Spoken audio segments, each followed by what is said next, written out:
Bismillahirrahmanirrahim. Assalamualaikum warahmatullahi wabarakatuh. Selamat sore teman-teman semuanya. Sore hari ini kami akan menyampaikan perkembangan terkait dengan penanganan perkara dugaan korupsi suap ya, pemeriksaan pajak tahun 2016-2017 yang ini sering menjadi pertanyaan dari teman-teman. Kapan penyelesaian dan tindak lanjut dari perkara ini?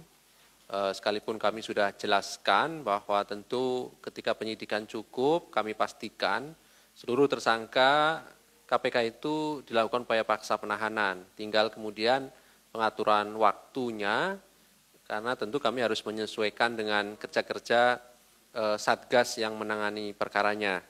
Sore hari ini kami kemudian setelah penyidikan cukup melakukan penahanan terhadap 2 orang tersangka yang nanti akan dijelaskan oleh Pak Deputi Penindakan mengenai uraian dari konstruksi perkara dan pasalnya. Setelah itu kami persilahkan teman-teman boleh bertanya. 3 orang kami beri kesempatan, kita fokuskan untuk perkara ini lebih dahulu, sekalipun nanti kami juga beri kesempatan sekaligus bertanya mengenai perkara-perkara yang sedang ditangani oleh KPK. Baik, kami silakan Pak Deputi Penindakan, Pak Karyoto, untuk menyampaikan beberapa poin perkembangan dari penanganan perkara dimaksud. Kami silakan, Pak. Terima kasih, Pak Ali. Assalamualaikum warahmatullahi wabarakatuh. Selamat sore, salam sejahtera, salam sehat untuk kita semua. Rekan-rekan jurnalis dari berbagai media yang saya hormati dan masyarakat Indonesia yang saya cintai dan saya banggakan. Pada kesempatan sore ini kami akan mengumumkan upaya paksa penahanan terhadap tersangka yang berkaitan dengan suap pada beberapa perusahaan kepada pemeriksa pajak pada tahun 2016 dan 2017 pada Direktorat Jenderal Pajak. Perlu rekan-rekan ketahui bahwa peristiwa ini bermula dari internal Dinas Perpajakan yang mengetahui adanya perilaku yang menyimpang para pemeriksa pajak. Sehingga ini adalah upaya bersih-bersih Direktorat Jenderal Pajak yang bekerjasama dengan KPK, kemudian dengan adanya indikasi pemberian-pemberian maka dilakukan penindakan oleh KPK. Kami akan menyampaikan informasi terkait dengan penahanan tersangka dalam penyidikan perkara dugaan tindak pidana korupsi, pemberian hadiah atau janji pada penyelenggara negara atau yang mewakilinya untuk pemeriksaan perpajakan tahun 2016-2017 pada Direktorat Jenderal Pajak. KPK sebelumnya juga telah menetapkan dan mengumumkan beberapa pihak sebagai tersangka sebagai berikut.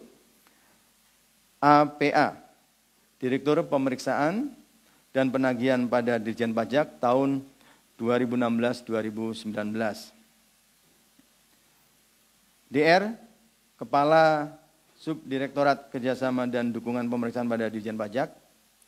AS, Ketua Tim Pemeriksa pada Direktorat Pemeriksaan dan Penagihan pada Dirjen Pajak. RAR, Konsultan Pajak.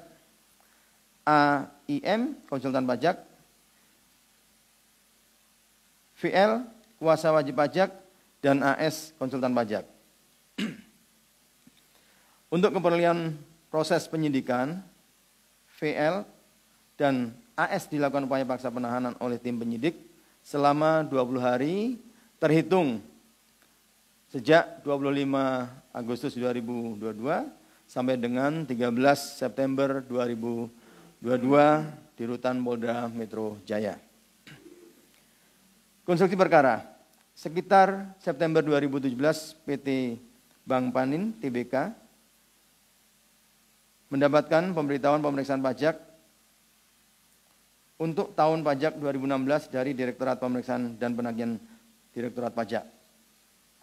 Menyikapi pemberitaan tersebut, Ahmad Hidayat selaku Direktur Keuangan PT Bank Panin memberikan kuasa pada VL yang juga menjabat selaku komisaris PI untuk bertemu dengan tim pemeriksa pajak.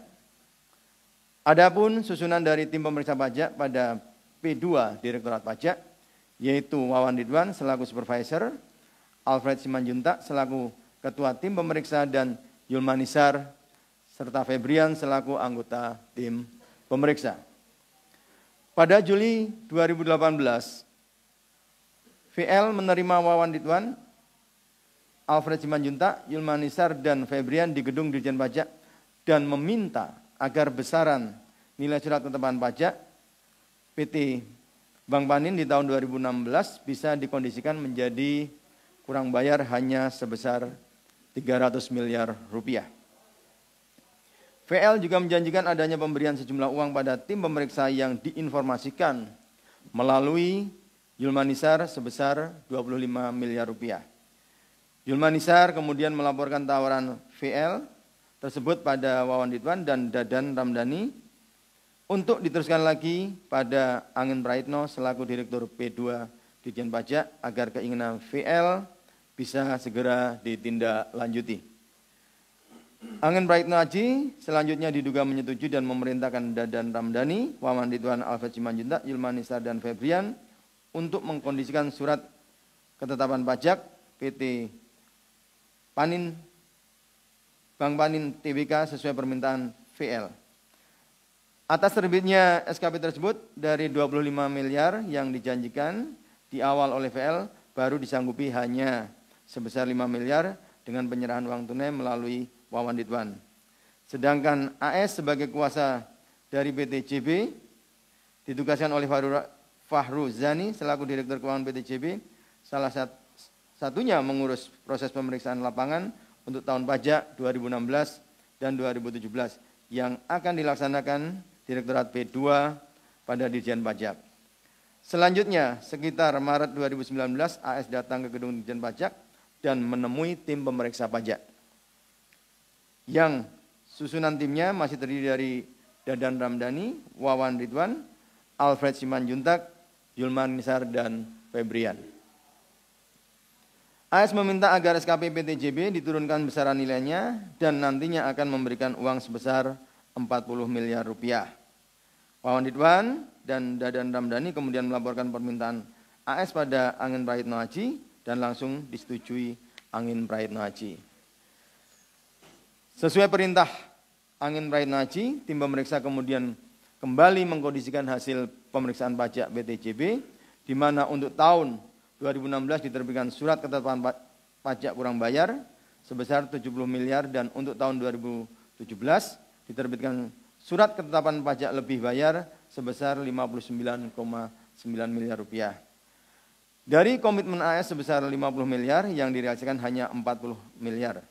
Dengan pembagian yaitu 35 miliar diberikan secara bertahap bertempat di gedung Dirjen Pajak yang diterima langsung Wawan Ridwan sebagai perwakilan dari Angin Praitno Aji, Dadan Ramdhani, Alfred Simanjuntak, Yulmanisar, dan Febrian. Sedangkan AS mendapatkan bagian 5 miliar rupiah. Atas perbuatannya, para tersangka disangkakan melanggar pasal 5 ayat 1 huruf A atau pasal 5 ayat 1 huruf B atau pasal 13 Undang-Undang Republik Indonesia Nomor 31 Tahun 99 tentang pemberantasan tindak pidana korupsi sebagaimana telah diubah dengan Undang-Undang Nomor 20 Tahun 2001 tentang perubahan atas Undang-Undang Nomor 31 Tahun 99 tentang pemberantasan tindak pidana korupsi. Pada kesempatan ini juga kami menghimbau kepada para wajib pajak harus berani, artinya kalau sudah mempunyai konsultan pajak, ya betul-betul pembayaran pajak harus sesuai dengan ketentuan perundang-undang. Karena kewajiban konsultan pajak adalah memberikan konsultasi yang sesuai dengan peraturan perundang-undang. Demikian, terima kasih. Baik, terima kasih Pak Deputi yang telah menyampaikan poin perkembangan perkara ini. Pada prinsipnya hari ini kami melakukan penahanan 2 orang, yaitu VL dan AS untuk sampai nanti tanggal 13 September 2022 di rutan Polda Metro Jaya. Silakan 3 orang penanya. Oke, 1, 2, 3. Nanti boleh setelahnya ya, Mbak. Chandra dulu Mas Chandra. Setelah itu nanti Mas Arya ya. Iya, saya Chandra dari medcom.id. Ini mau nanya, kok yang 2 ini paling terakhir gitu? Apakah ada kesulitan Terus apakah kan dulu ada 2 truk barang bukti yang dihilangkan.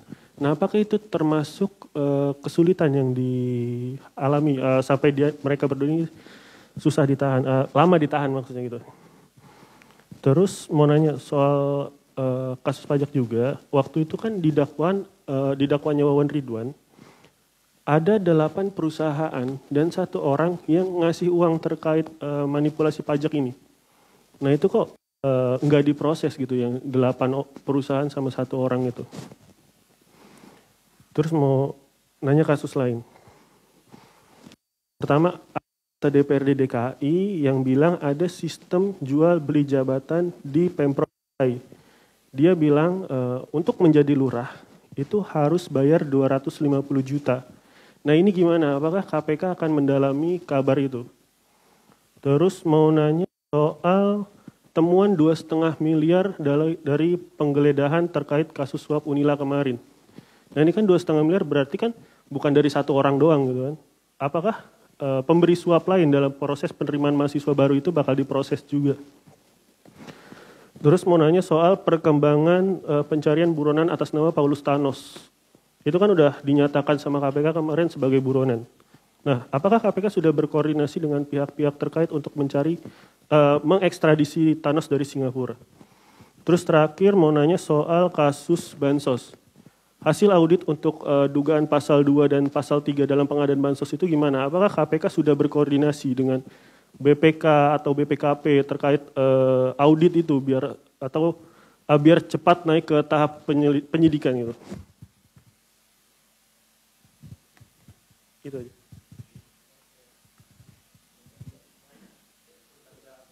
Mas Mario, silakan. Ya, makasih. Saya cuma nyambung pertanyaan sebelumnya. Ya, ini belum ada penjelasan secara sistematika hukum terkait kenapa ini mesti lama. Ataukah ada yang memang ditunggu dari kasus lain baru ini ditahan. Terus kedua, nyambung lagi pertanyaan Chandra tadi. Soal penghilangan barang bukti itu seperti apa? Tidak ada sedikit pun jawaban yang baunya aja nggak ada. Berbau hukum aja tuh jawaban dari KPK nggak ada. Penahanannya paling terakhir, ada orang menghilangkan barang bukti, dibiarkan dengan alasan kita sudah ada. Itu nggak masuk hukum, nggak masuk ranah penjelasan. Pertanyaan saya ini sangat spesial orang ini. Ini siapa ini? Tersangka ini dan siapapun dari perusahaan manapun ini orang spesial. Dihukum, ditahan paling belakangan. Ketika ada 2 kontainer dugaan dokumen itu nggak diapa-apain. Maksudnya ini ada logika yang terbalik-balik gitu loh. Di report kayak iya kita yang di cuman ini mana nggak ada tuh. Los aja spesial betul gitu loh. Nah penjelasan secara hukumnya seperti apa? Sehingga memang Mr. Agus ini dan gerbongnya itu diperlakukan luar biasa. Maksud saya tolong dijelaskan soal kalau persoalan isu hukumnya kemarin sudah dijelaskan lah. Udah berkali-kali penahanan kemarin Mr. Rian, konsultan PT Gunung Madu dan lain-lain. Yang ini aja nih yang nggak nyandak, maksud saya nggak nyampe di logika saya kok ada orang dugaan barang bukti itu diem aja gitu loh. Aneh. Pernah kasus Hambarang namanya ada, saya maaf ngutip nama beberapa pengacara yang nyeting saksi saja terkena CCTV-nya. Selesai mereka dikasih sesuatu peringatan yang tegas. Tidak boleh lagi menangani kasus-kasus yang ada di KPK. Sampai detik ini pengacara kondang itu tidak pernah beracara atau mendampingi saksi siapapun. Itu konkret. Nah ini apakah nih kalau kemarin ada orang pajak saya tanya pejabatnya. Apakah perusahaan-perusahaan yang model kayak gini itu dikasih tanda nggak sih misalkan PT John Lim Barantama pernah nyuap pajak, itu artinya ya kalau emang Dirjen Pajak nggak berani, oke, KPK bisa nggak lakukan peringatan seperti itu, dikasih label aja, nih tukang nyuap pajak nih perusahaan nih, gitu-gitu. Nah itu bagaimana solusinya? Tolong 3 ini dijelaskan. Terima kasih. Terima kasih Mas Mario. Oke di tengah Mas Ya. Tes. Ya saya Haji dari Bisnis Indonesia. Mau tanya pertama Mas Ali soal kasus pajak. Ini kan di sidang kalau nggak salah disebutkan di BAP gitu, Agus Susetio ini kan kata entah langsung dari pemilik John Lynn Baratama, Andi Arsyad alias Haji Isam untuk mengkondisikan nilai pajaknya gitu kan, nilai pajak perusahaannya John Lynn Baratama. Nah itu gimana gitu ya, apakah akan didalami ke situ gitu. Yang kedua juga menyambung pertanyaan yang tadi juga kenapa baru ditahan sekarang Bu Veronica dan Pak Agus Susetio ini. Terkait dengan Bu Veronica juga ada perintah juga dari Panin Mukmin Ali. Nah itu bagaimana, apakah akan didalami ke sana gitu kasus ini atau stop di 2 orang ini aja. Terus juga izin soal kasus lain, di kasus Membramo Tengah kan katanya kemarin mau meriksa Dandim, nah itu kayak gimana perkembangannya ya? Soal kaburnya si Riki Hampagawak gitu. Terus yang terakhir soal kasus Sumarekon, ini di dakwaan kan kalau nggak salah ada pemberian hadiah ke ex-wali kota Yogyakarta tuh. Nah itu gimana, didalami nggak? Pemberiannya itu kan atas persetujuan direksi kalau nggak salah, itu gimana? Terakhir yang Mimika, kapan ya ditahannya, ini pra-peradilannya kan udah selesai. Itu aja, terima kasih. Oke, biar langsung sekalian, silakan Pak. Ya sekalian aja Pak, kita ada satu di belakang juga. Silakan Pak. Selamat sore Pak Karyoto, Pak Ali. Perkenalkan saya Flori dari Republika. Cuma mau nanya soal terkait kasus Unila ini. Kemendikbud Ristek berencana melakukan investigasi sistem penerimaan mahasiswa baru jalur mandiri di perguruan tinggi negeri. Apakah KPK akan berkoordinasi dengan Kemendikbud untuk masuk dalam tim investigasi itu atau KPK akan membuat tim investigasi sendiri? Terima kasih. Oke, makasih Pak. Saya Jamal dari Ermol. Yang pertama soal kasus lain Pak, dua-duanya Pak. Ya. Yang pertama update pemeriksaan Mardani Maming Pak dalam kasus suap izin usaha pertambangan di Kabupaten Tanah Bumbu ini. Tadi Maming sudah diperiksa selama 6 jam dan KPK juga memanggil 2 mantan anak buahnya Maming di Pemkab Tanah Bumbu. Apa yang didalami Pak terhadap Maming dan para saksi, dan apa betul dan kedua saksi ini dikonfrontasi terkait perusahaan-perusahaan yang ditunjuk Maming untuk mendapat IOP itu Pak. Lalu yang kedua soal kasus Unila. Beberapa hari belakangan KPK kan melakukan penggeledahan dan mendapatkan dokumen administrasi mahasiswa, barang elektronik dan uang 2,5 miliar. Apakah KPK sudah mengetahui Pak berapa banyak mahasiswa yang lolos seleksi mandiri ini melalui jalur suap Pak? Dan apakah seleksi jalur suap ini sudah terjadi tahun-tahun sebelumnya gitu Pak? Main cukup, terima kasih. Oke, makasih. Jamal dan semuanya, silakan. Terima kasih rekan-rekan atas perhatiannya. Saya akan jawab yang saya memahami, nanti kalau yang perkembangan penyidikan biasanya Pak Ali lebih connect dengan para penyidiknya. Saya balik ya. Yang pertama masalah pemanggilan Maming ini nanti Pak Jubir ya, bagaimana isinya. Memang kalau ada istilah konfrontasi berarti ada yang belum sesuai ya. Itu cara-cara secara teknis penyidikan menghadapkan pihak-pihak tertentu yang keterangannya belum bersesuaian. Kemudian Unila, ya jelas ini namanya perkara suap. Itu kalau tidak ada alat buktinya, dua-dua pihak sama-sama akan diam. Tetapi mudah-mudahan ada catatannya atau ada apa. Dari yang satu tidak ada catatannya, mungkin pihak yang lain ada catatannya. Ya. Ini akan kita kembangkan dan tentunya hal ini sangat mencederai dunia pendidikan. Orang mau masuk sekolah saja harus membayar, kan gitu. Bagaimana mau masuk yang lain-lain? Ya, tadi isunya juga mau jadi lurah bayar. Kalau di Probolinggo sudah betul, jadi lurah PJ aja bayar, ya puluhan juta. Kalau di Jakarta tadi Pak Chandra yang bilang 250 Ya, kalau memang ada, sekalian saya jawab itu juga, kalau memang ada laporannya yang bagus, informasinya bagus, kita akan coba cari bukti-bukti pendukungnya. Artinya ditemukan 2,5 M, kalau memang itu sumbernya yang bersangkutan nanti bisa menceritakan dari mana ya sumbernya, ya kita ingin cross check. Kalau dia tidak bisa menceritakan berarti memang ini diduga hasil-hasil dari seleksi ya. Kalau nggak salah jalur mandiri ini yang sangat terbuka peluangnya untuk melakukan itu. Kemudian masalah sebenarnya di KPK ini di Kedeputian Pencegahan ada satu direktorat namanya Direktorat Monitoring ini sangat bagus terhadap kajian sistem ya. Kajian sistem dan biasanya kalau sangat mendesak dari Direktorat Monitoring meminta bahan kepada kami Kedeputian Penindakan bagaimana modus operandi.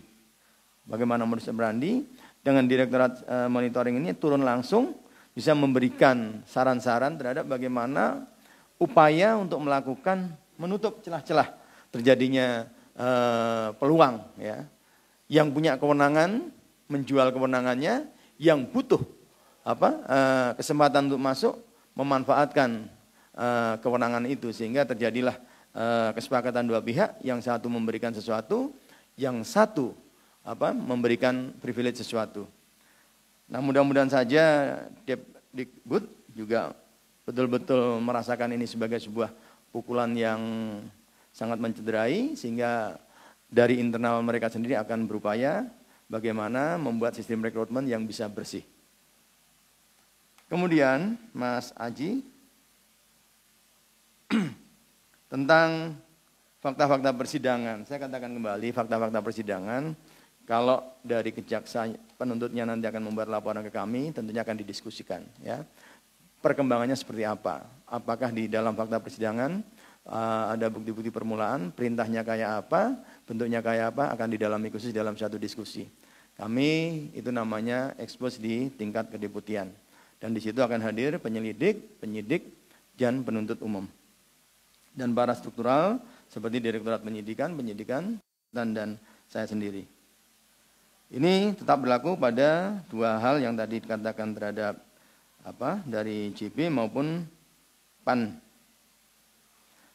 Nah, kemudian untuk Mambramo Tengah, kalau memang itu masih dalam lingkup peradilan militer, kita tidak memeriksa, ya nanti kita lihat perkembangannya juga belum terlalu signifikan, tapi yang jelas yang sudah dilakukan upaya-upaya pelanggaran kode etik itu sudah yang di Polda Papua, ya ada 3 orang kalau nggak salah saya sempat mendengar beritanya sudah dilakukan penempatan khusus. Sumarekon, ini ada satu hal yang memang harusnya para investor harus berani, ya investor itu harus berani. Ya saya berikan ilustrasi, kalau ada investor yang ternyata para kepala daerah yang punya kewenangan memberikan perizinan mempersulit, ya sehingga harus memberikan sesuatu, dan kalau kita kembangkan ke arah ke sana, ya misalnya seseorang pemilik PT ditangkap ditahan, akhirnya tidak jadi investasi. Ya, nah ini sebenarnya yang paling pasal yang paling tepat adalah upaya-upaya pemerasan oleh orang-orang yang mempunyai kewenangan. Nah kami juga kemarin kepada para penyelidik, ya coba kalau dengan cara gitu, saya akan yakin hukumannya akan lebih berat ya Pak Ali ya, karena upaya pemerasan ini beda dengan suap. Suap itu dua belah pihak menghendaki, tapi kalau upaya pemerasan itu satu pihak yang sangat menghendaki. Kenapa? Ya sebenarnya investor tidak mau, kalau disuruh bayar nggak mau. Tapi kalau tidak melakukan itu, tidak jalan, ya investasi tidak akan bisa dilaksanakan. Karena dampak investasi itu sangat baik. Misalnya membuat hotel, di situ akan ada karyawan. Nanti setelah daur circle ekonomi dari sebuah hotel, ada karyawan, ada pajak dan lain-lain, ada kehidupan di daerahnya itu. Nah, kami sangat menyayangkan juga pada para penyelenggara negara, kepala daerah yang mempunyai kewenangan dalam hal memberikan perizinan, mempersulit para investor. Ya, ini juga menjadi penekanan pemerintah Yang namanya dunia investasi jangan dihambat. Ya, kalau dihambat ya bentuknya seperti itu. Namun kita juga akan melihat bagaimana peran aktif daripada orang-orang yang terlibat dalam korporasi itu. Kemudian Pak Mario, nah ini bicara logika hukum. Nah, logika hukum. Dari awal bahwa kami menerima pelimpahan dari Dirjen Pajak, perkara ini adalah perkara suap, ya, bukan perkara pemeriksaan pajak. Ya terkait barang-barang bukti yang dituduhkan itu sebagai barang bukti, pada saat awal kita sudah bersepakat, ya, bahwa dengan adanya administrasi penal law, makanya hal-hal yang terkaitan dengan urusan tindak pidana pajak diambil alih oleh Direktorat Pajak. Dan ini sudah terbukti. Misalnya PT JB akhirnya dia hitung-hitungan membayar lebih besar, namun tidak terlalu besar. Yang besarannya cukup signifikan adalah PT PAN, itu cukup signifikan jumlahnya, namun dengan adanya putusan itu yang bersangkutan juga sedang dalam keadaan banding, dan PT GMP juga sama, besarannya cukup besar, itu juga sedang banding. Artinya apa? Ketika Direktorat Pajak sendiri punya kewenangan untuk melihat ke dalam apakah ada tindak pidana perpajakan, dia punya kewenangan untuk melakukan penindakan. Dan di situ denda, pidana kurungan maupun pidana dendanya cukup besar, ya. Dari yang teringan 2 kali lipat yang seharusnya dibayar, yang terberat adalah 4 kali lipat besaran yang harus dibayarkan. Tadi kaitannya masalah barang bukti saya jelaskan. Kalau suap kita sudah cukup, ya sudah. Kita tidak bicara pasal 2, pasal 3. Ya. Nah, sekarang barang bukti yang misalnya dianggap barang bukti yang bertrek-trek itu apa bentuknya? Karena kita berawal dari pemeriksa Direktorat Pajak. Kalau kita bicara konstruksi tentang pasal 2, pasal 3, ada misalnya perbuatan-perbuatan melawan hukum, ada dokumen-dokumen yang perlu kita amankan, kita bisa melihat. Kita membaca dokumen perpajakan saja juga sudah agak jelimet, ya. Dan ini kemarin kesepakatan sudah diambil alih oleh Dirjen Perpajakan. Kemudian masalah sebenarnya tidak ada yang istimewa dengan 2 tersangka di belakang ini. Semuanya kembali hanya urutan waktu saja, ya. Karena 1 satgas atau 2 satgas yang tandem itu menangani banyak sekali perkara, ya. Ini yang ngejar-ngejar juga kita. Kapan ditahan. Kalau maunya pimpinan seketika itu, mungkin 6 konsultan pajak itu ya harus segera ditahan. Tapi dari 1, 2, tambah 2 lagi, tambah 2 lagi, tambah 1 lagi, tambah 2 lagi. Nah itu pun butuh waktu. Ya, kembali ya flow jalannya perkara di KPK ini. Kalaupun penyidik sudah siap, JPU belum siap, tidak bisa juga antriannya. Yang pertama kali kalau penyidik JPU sudah bersidang dan sudah selesai, berarti dia siap melakukan persidangan lagi. Flow-nya seperti itu. Jadi tidak ada yang istimewa harus kenapa di akhir, itu tidak ada. Kalau maunya kami, kalau bisa ada 10 tersangka ya harus segera 10. Tapi kemampuan mereka. Ya. Karena setiap satgas itu anggotanya mungkin 5, sehingga di 10, dan di anggota satgas juga ada yang sedang sekolah misalnya. Dia sekolah di Klatpim 2, ya, maupun Saspim.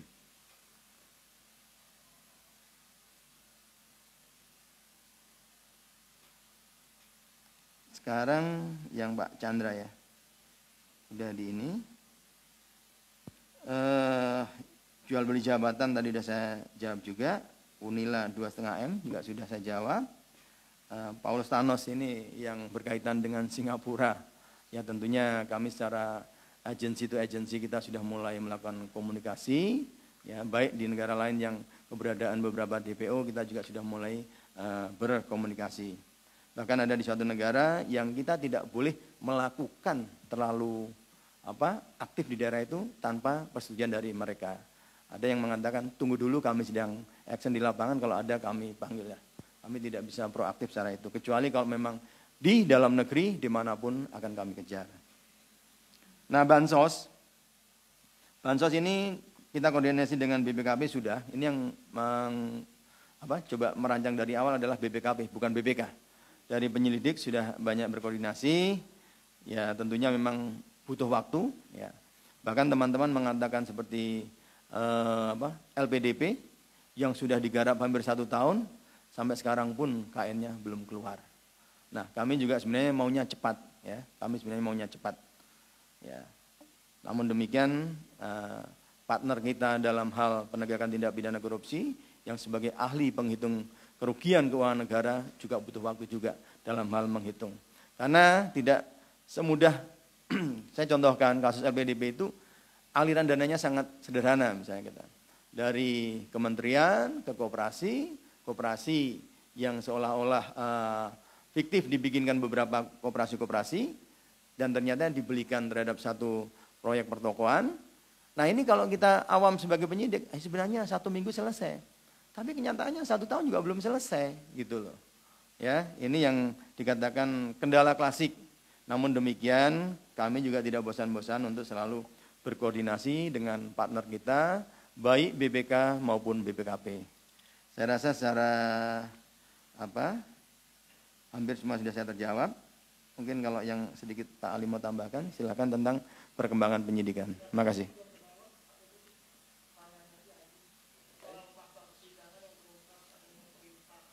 Ini tadi sudah saya jawab bahwa itu akan dirapatkan dan JPU berkewajiban membuat berita acara, ya. Dan tidak mungkin terus kemudian langsung kita ini dirapatkan dulu. Di situ ada penyelidik, ada penyidik dan ada penuntut. Terima kasih. Baik, terima kasih izin Pak Deputi. Tadi dari Mbak Flori ya terkait dengan adanya tim investigasi dari Kemendikbud. Saya kira ya KPK dukung dan dorong itu begitu ya, karena sesungguhnya KPK sendiri sebelum adanya tangkap tangan ini telah memberikan rekomendasi berdasarkan surat edaran KPK ya tanggal 29 Maret 2022 tentang penyempurnaan tata kelola penerimaan mahasiswa baru jalur mandiri S1 perguruan tinggi negeri. Artinya sudah ada kajian oleh KPK terkait bagaimana kemudian potensi yang kemungkinan terjadi mengenai penerimaan mahasiswa jalur mandiri ini, gitu atau jalur non reguler ini, begitu ya. Ada beberapa di situ disebutkan ya terkait dengan misalnya metode dan alur seleksi calon mahasiswanya, begitu ya. Kemudian juga kami berkoordinasi dengan pihak perguruan tinggi mengenai sistem pengaduannya, gitu ya. Ada jaga kampus dan lain-lain, begitu ya. Artinya ingin saya sampaikan begini, karena ada beberapa juga pihak di luar mengatakan bahwa kenapa sih kemudian KPK melakukan penindakan, tidak dilakukan pencegahan lebih dahulu. Kami ingin tegaskan KPK sudah melakukan pencegahan, memberikan rekomendasi langsung di tahun 2022 ini bahkan. Dan tentu ini berdasarkan kajian yang kemudian ada banyak laporan yang masuk ke KPK terkait dengan bagaimana pelaksanaan dari uji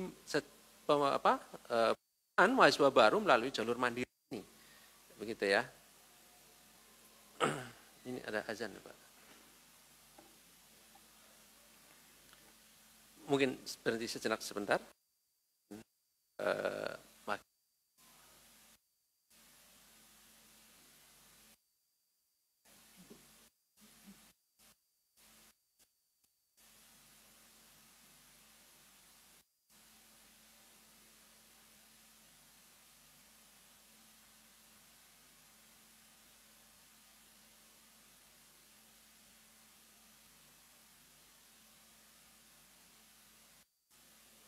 Baik, kami lanjutkan ya. Jadi selain tadi misalnya rencana jumlah mahasiswa yang akan diterima melalui jalur ini, kemudian juga di sini ada indikator atau kriteria kuantitatif yang akan digunakan untuk menentukan calon mahasiswa yang akan diterima. Kemudian metode dan alur seleksi calon mahasiswanya seperti apa. Artinya sudah ada upaya-upaya pencegahan yang kemudian KPK lakukan, begitu ya. Sehingga upaya penindakan adalah upaya terakhir. Ini sekaligus kami ingin menjelaskan, karena ada sebagian pihak yang mengatakan bahwa kenapa KPK kok melakukan upaya melalui penindakan. Di sisi lain juga kemudian kan pihak ada juga yang mempertanyakan kenapa kemudian KPK juga jarang melakukan Ya memang ini sesuatu dinamika yang selalu ingin terjadi ya, pro kontra pendapat yang ada di masyarakat hal biasa, tapi yang pasti bahwa apa yang kemudian kami kerjakan adalah sesuai dengan peta jalan yang kami miliki dengan 3 strategi, pendidikan anti korupsi, kemudian juga pencegahan dan penindakan. Itu yang selalu simultan lakukan begitu ya, jadi tidak kemudian memprioritaskan satu hal. Kemudian berikutnya kami juga ingin sampaikan tadi terkait dari pertanyaan mengenai Lampung ya. Terkait yang di Lampung, jadi benar kemarin kami melakukan penggeledahan ya di beberapa lokasi di rumah tersangka dan pihak-pihak terkait lainnya, dan hari ini juga kemudian dilanjutkan penggeledahan dimaksud di beberapa tempat di Lampung. Dan kemudian ditemukan juga barang bukti selain dokumen, kemudian barang bukti elektronik, kami juga menemukan uang tunai tadi ya, sudah dijelaskan oleh Pak Deputi, uang cash, uang tunai dalam bentuk rupiah dan mata uang asing dolar Singapura serta euro begitu ya. Kalau kemudian di jumlah total dirupiahkan seluruhnya sekitar kurang lebih 2,5 miliar. Tentu ini nanti kami akan sita dan akan konfirmasi kembali ya kepada para saksi, segera kami agendakan. Karena step ketika tangkap tangan, segera kami mengamankan tempat, menstatus quo atau mensegel, kemudian kami melakukan upaya paksa penggeledahan, baru kemudian kami menyusun timeline saksi, baru kami panggil saksi dan hadir saksi, disitulah konfirmasi kemudian kami lakukan. Kami masih cukup panjang waktu yang dibutuhkan karena undang-undang juga maksimal 4 bulan untuk menyelesaikan ini. Saya kira tadi pertanyaan dari teman-teman, ini kan berarti mengindikasikan lebih dari 1 orang. Iya. Secara logika dan konstruksi perkara ini tidak mungkin 1 orang, gitu kan. Kemudian 1 orang kemarin kan tetapkan 150 juta, sedangkan barang bukti yang kami tunjukkan dalam tangkap tangan ini bahkan kemudian penerimaan sampai 5 miliar. Kalau hari ini bertambah 2,5 berarti ada 7,5 miliar yang kemudian indikasi adanya penerimaan di dalam suap jalur mandiri ini. Oleh karena itu tentu nanti tunggu teman-teman, kami harap bersabar karena setiap perkembangannya pasti kami akan sampaikan, kami publikasikan sebagai bentuk transparansi kerja-kerja KPK. Kemudian berikutnya terkait dengan MM. Tadi ada pertanyaan ya Mas Jamal ya. Jadi betul tersangka MM hari ini diperiksa sebagai tersangka di Gedung Merah Putih KPK. Kemudian kami juga memanggil 2 orang sebagai saksi ya Mas Jamal. Tadi kami konfirmasi terkait dengan perusahaan-perusahaan, ya, pengetahuan dari tersangka sendiri terkait dengan perusahaan-perusahaan apa saja yang kemudian dari data yang kami miliki dikonfirmasikan kepada tersangka. Seorang tersangka itu punya hak boleh dijawab bahkan ya, tetapi sekali lagi keterangan seorang tersangka itu kan hanya bagian dari 1 alat bukti. Ada masih 5 alat bukti, keterangan saksi, petunjuk, surat, dan keterangan Kalau tidak mengaku, masalah bagi kami karena itu hanya bagian dari 1 alat bukti. Kami pastikan KPK ketika menangani perkara itu lebih dari alat bukti. Kemarin kita tahu ya, waktu pra peradilan kami sudah sampaikan 3 alat buktinya, yaitu saksi, surat, dan petunjuk berupa barang bukti elektronik. Sudah 3. Kalaupun tersangka membantah, silakan, itu haknya. Gitu. Tetapi punya kewajiban itu untuk terus mengkonfirmasi tersangka, karena tersangka pun juga harus dilakukan pemeriksaan untuk kesempatan pembelaan hak-haknya ataupun bahkan akan menghadirkan saksi yang meringankan, pasti kami beri kesempatan itu. Tetapi sekali lagi kami pastikan dalam proses penyidikan ini kami ingin tegaskan alat bukti yang telah kami miliki sudah nanti kami uji atau kita uji bersama-sama di depan pengadilan tindak pidana korupsi tentunya. Kemudian saya kira itu, kami juga ingin sampaikan sebagai tambahan informasi terkait dengan penyelesaian perkara NAPEN. Mohon izin waktunya sebentar Pak. Terkait dengan dana PEN dengan tersangka SL kemudian LMA, saat ini telah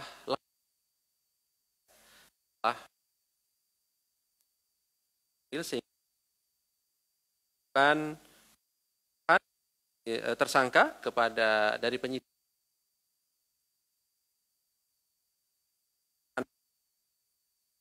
hari ke depan sampai tanggal 13 September 2020.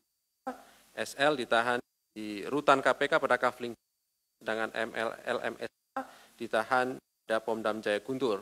Dan dalam waktu 14 hari kerja ke depan diberikan berkas perkara maupun terkait dengan lanjutan perkara dan ini pengadilan tindak pidana nanti di persidangannya 14 hari kerja dilimpahkan. Kemudian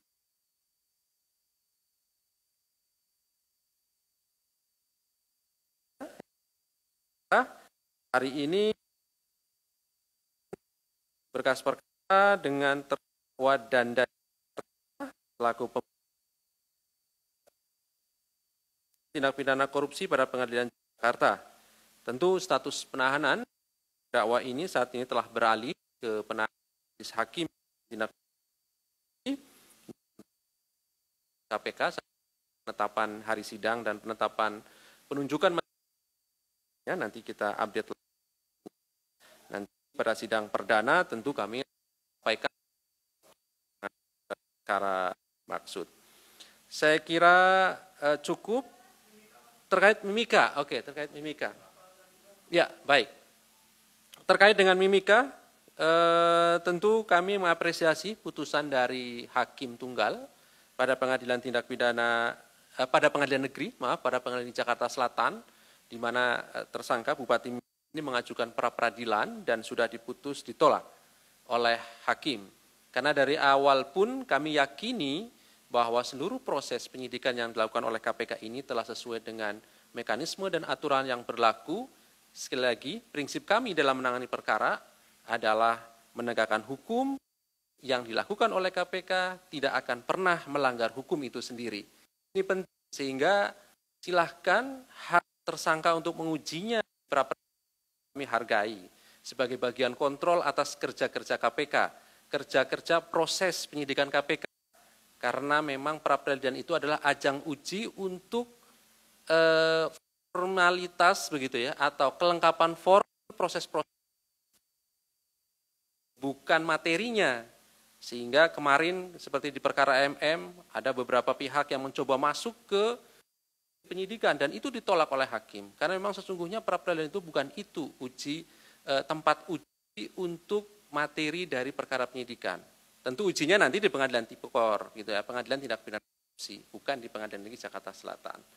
Dan tentu berikutnya Mas Mario, proses penyidikan perkara ini kami tetap jalan, ya, perhitungan kerugian negara juga terus dilakukan. Informasi yang terakhir kami peroleh sudah hampir selesai secara dokumen, karena tentu kerugian keuangan negara itu sesuai putusan Mahkamah Konstitusi itu kan penyidik pun bisa menghitungnya ya sendiri. Tetapi di dalam proses persidangan tentu kan ada dokumen perhitungan kerugian keuangan negara sebagai satu alat bukti yang didukung dengan nanti ahli, baik itu ahli keuangan negara ataupun ahli perhitungan keuangan negara. Nah ini kan proses begitu ya. Sekaligus paralel dengan itu tentu kami segera selesaikan. Sekali lagi seluruh tersangka pasti kami lakukan penahanan. Cuman tinggal waktunya saja nanti ditunggu, harap bersabar teman-teman. Pasti kami akan sampaikan kapan, waktu, kemudian konstruksi, kemudian belum kami umumkan, pasti kami sampaikan. Prinsipnya kerja-kerja KPK, transparansi kerja-kerja KPK, selalu kami sampaikan kepada masyarakat dan teman-teman semuanya. Saya kira itu, mohon izin ada tambahan Pak, cukup ya. Kami akhiri. Assalamualaikum warahmatullahi wabarakatuh.